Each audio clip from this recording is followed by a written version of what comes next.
And back we are, folks, at the Esports Rewind podcast. Probably noticing, for all you non-audio listeners here on YouTube, a brand new set. And, oh, man, it's been a long time coming. It really has.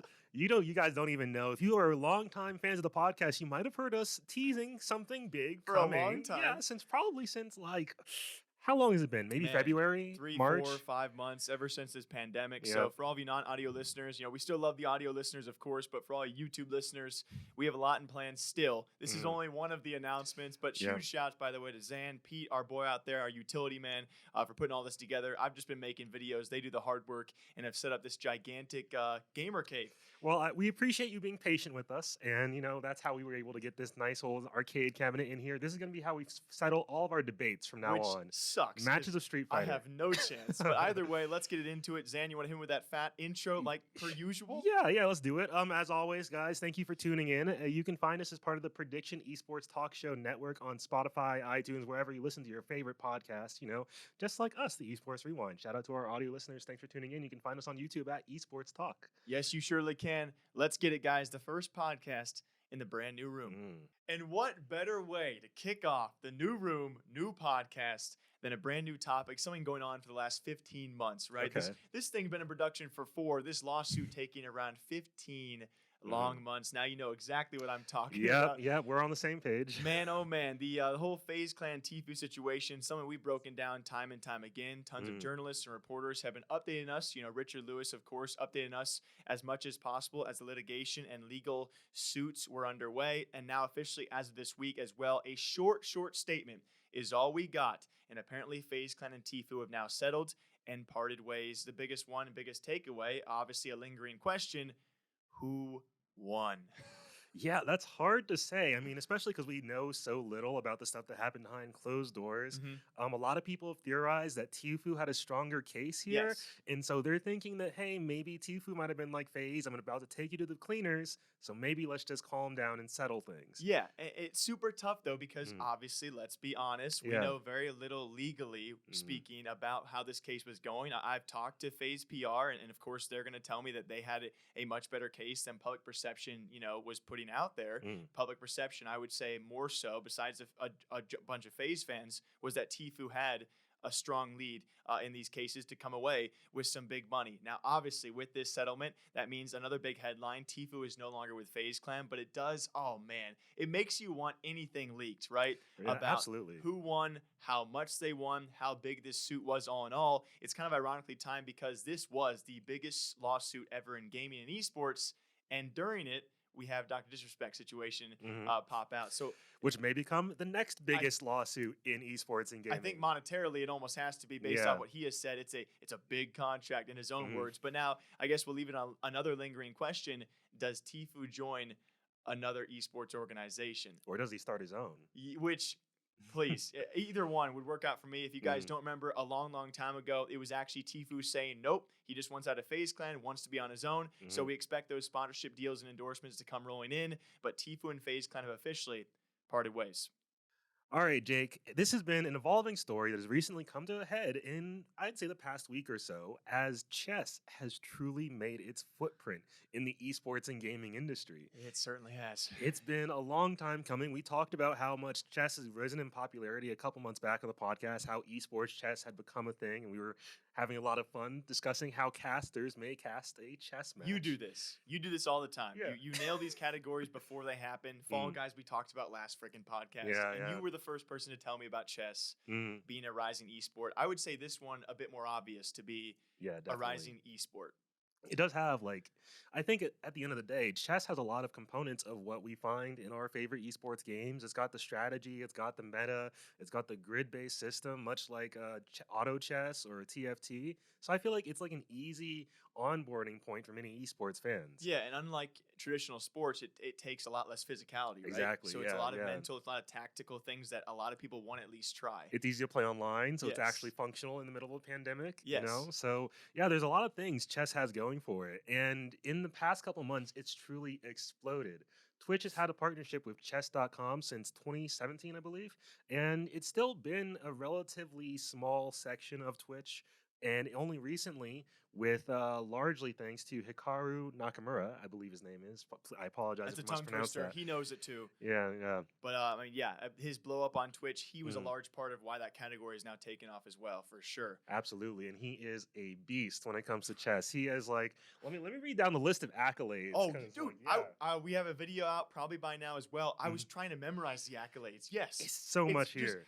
Point after point after point. I didn't even list all of them. I was like, at some point, I don't want to have the whole episode just be like, let me just talk about how great this guy is, even though he's amazing. Name a few of them so people know. Yes, he is a 5-time U.S. chess champion and the youngest American to ever receive the rank of Grandmaster in chess, which, for all the viewers out there who may not be familiar, that's a big deal. That's a big one there. Just a couple months after being 15 years old, he was a Grandmaster. What were you doing at 15, Jake? I was chilling. I was playing MapleStory probably. Bro, at 11 years old, I peed in a sandbox.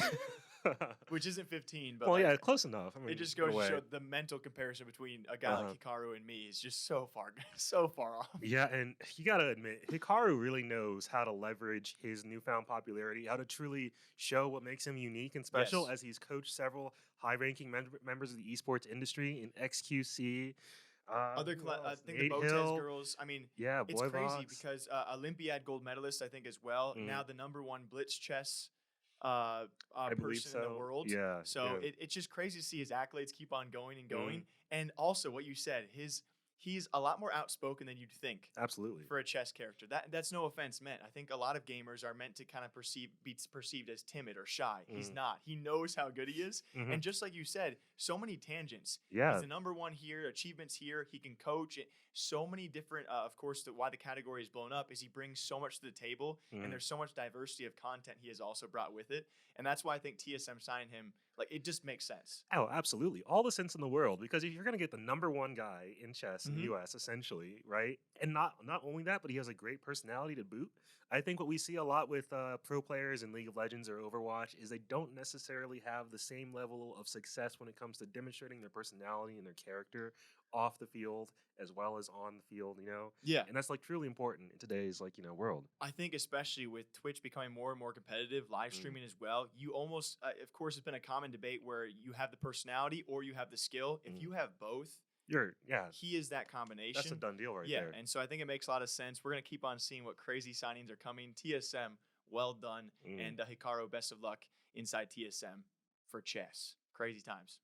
I'll keep this next one short, sweet, and simple, Zan. We've seen a lot of crossovers in the past couple of weeks alone of top figures in gaming or entertainment and YouTube now joining the esports and gaming movement. It's been a bit hectic over here, as usual. Tiny bit. Trying to catch up and figure out what kind of content we want to produce. We've seen David Dobrik. We've seen he actually reached out to Call of Duty pros to play Warzone. We've seen a lot of gigantic figures out there, obviously crossover as well. Mr. Beast making his stint, and I think it's going to be a long run in gaming.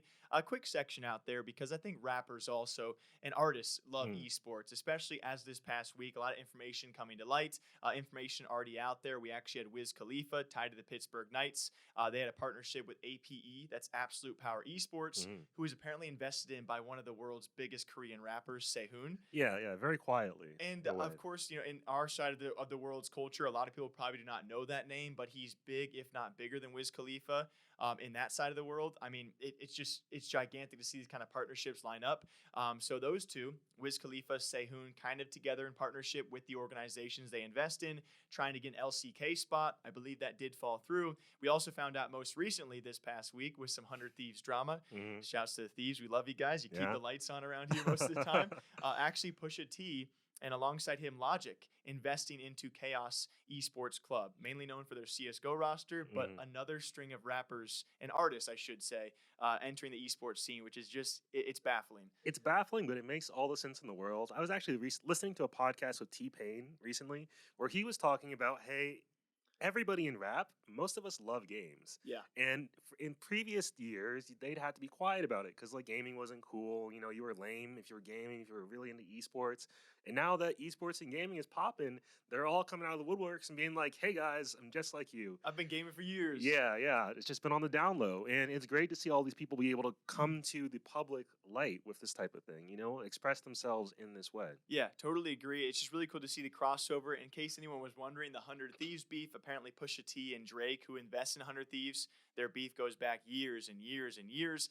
He made this random tweet about Chaos Esports Club, Pusha T did, who beat 100 Thieves in CSGO. People were wondering, why the heck did he do that? It turns out a day later, it comes out publicly, he has ownership inside Chaos. But again, that beef still could be there. Yeah. We're going to keep on seeing these gigantic names entering esports and gaming. And as we do, we get to talk about it. Prediction right here, Travis Scott. Oh, joining or signing with a team? Okay, my prediction, I don't know if he's signed yet. 21 Savage is mine. So I think he might. I think he's in. I think he maybe might be in talks or something like that. I've heard rumors about maybe a FaZe clan, which would not shock anyone by now. But artists keep on entering and flooding the gaming scene. Who is next? Speaking of artists in the gaming scene, I mean, and thank you for that wonderful transition opportunity of right course. there. Yeah, whenever you need one. Much appreciated. Let's talk about KDA real quick, because I think that is one of the most impressive, unique additions to the Riot Games roster of products and creative endeavors I've ever seen. Because Riot Games as a company, they keep making these innovative moves time and time again. And KDA is just the latest in really them leaning into that aspect of their company. For those of you who may not be familiar, KDA is Riot Games. I don't know if they're still a K-pop group officially or just pop in general, but they're basically a music group made up entirely of League of Legends characters. And it's super unique in the space because you don't really see that level of commitment to the bit, fully going in on saying like, oh, our characters are actually the ones doing the singing. Yeah. Of course, they do actually have real vocalists behind the characters. And they had gained worldwide renown in their first appearance back in 2018 at Worlds. And everybody's just been asking, when are they coming back? When are you doing that again? And they just released their first pre-release single called The Baddest, and it's already doing amazingly in the charts. This single coming ahead of their full EP to be released towards the end of the year. Very exciting stuff. Probably going to see some stuff from that at Worlds in 2020, since they do have 6 World songs coming. I imagine at least one of them is going to be a KDA one. Yeah, they figured, why do one when we can do 4, 5, 6 now? Yeah. People want them. Why not at that point, right? Yeah, I think it's been crazy to see the takeoff of these music groups, but specifically them. I'm not going to lie, I don't know too much about them, but of course, if you want to be tied to an esport out there with that kind of crossover, KDA has done very well, and Riot, especially with having that partnership be established. And I think every time, at least once a year now, if not more so than that, we have League of Legends Worlds come around, and people already are begging when, where, what. KDA. Yeah, the hype is always there, and not even just for KDA, but a World song in general. I think that's impressive how much Riot has just managed to get the community hyped and interested in just the music of the event, aside from the event itself. I do think quality music elevates any product from A tier to S tier easily. And, I'd love to see Riot Games leaning in more with this. They just announced their partnership with Spotify recently as well, and they appear to be leveraging more of Spotify's resources for even more League of Legends music coming soon. Probably some Valorant tunes soon as well. Would not doubt it. Yeah. I feel like that's probably next up if Valorant, were to take off to those steps. The one comparison I have is probably a game like Fortnite, which is not the same kind of connection, but they brought in these giant artists to put on gigantic events. And again, kind of shadows compared to League of Legends, but still compared to other esports or games, they're definitely two that are far and above with bringing in these gigantic crossover events. Connecting with the music industry is key nowadays. Yeah, it seems to be the move, and so I guess we'll see what next big title does similar things. And very lastly here, Zan, we got to run in with YouTube for the first time ever this past week, which was, man, that was... That was stressful, not gonna lie. It wasn't that big of a deal, obviously, but when your livelihood is on YouTube, it definitely, obviously going to talk about it because it's a bit of a fun point out there. YouTube actually took down one of our videos for the, I don't really understand why. We don't have precise reasoning, but here's where I can probably contribute because I'm the one who handled the appeal of trying to get the video back live. So for those of you who may be aware, YouTube has certain content policies in place that say that you can't really show violence or any violent imagery or endorse that type of thing in your content. And the clip in question showed a PUBG player punching one of his teammates. And, socked him. Yeah, he really, he went going and was just oh. But he was okay. Yeah, everything worked out in the end. There were proper, punishments handed down. That conversation, rather, is still ongoing to my knowledge. And of course, in our content, we were not saying, "Oh, look at this! This is great." It's not like I was like, "Man, he sucked him." And I obviously talked about the response, the punishments. The clip was 240p. Yeah, He punched him 2-3 times maybe, and it was about 3 seconds of. And of course, when you think about it, you think about UFC fights and recaps and highlights all across YouTube. You think about YouTube boxing matches being streamed on YouTube, and so all of a sudden to be slapped with out of nowhere the video being taken down. I was like, whoa, why? And so as a news outlet, you think that we would be able to do that. So obviously we've talked to YouTube. The video should be back up by this point. If you guys want to check it out, it's PUBG Pro punching his own teammate. But that was a bit of a weird run-in that hopefully YouTube we never have again. Yeah, fingers crossed. I think worst case, we're gonna get a video taken down and then we'll get it posted back up pretty quickly. Because in their response back, YouTube did say, "Hey, we were delayed because of coronavirus. Obviously, these things take a little bit more time than they usually do.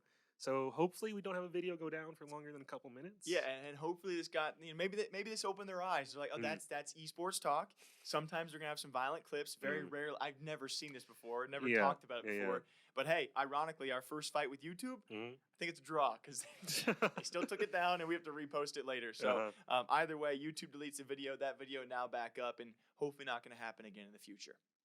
And that's it, folks. Hopefully everything's turned. Here's the really nerve-wracking part about recording in a brand new studio, brand new setup, brand new cameras and lights that we don't know until we take it to editing if everything works out. Well, we can be pretty confident. We already did the initial test. We feel pretty good about this. Let us know what you think. Do you like the new set? Do you like the new approach to the podcast? I think I enjoy actually being talk with Jake conversationally and still be in the mic. If you guys want any kind of content with me and Zan, feel free to drop a comment. We have these. I feel like there's a lot of loyal podcast listeners only out there. So all you guys listening, if you want this kind of setup for anything else, hit us up, all right? We want to be unboxing stuff in the future, doing more content. But as per usual, thank you all for watching here, the Esports Rewind podcast, same day, same time, every single week. And for the first time, Zan, the outro in the new studio. Oh, let's go.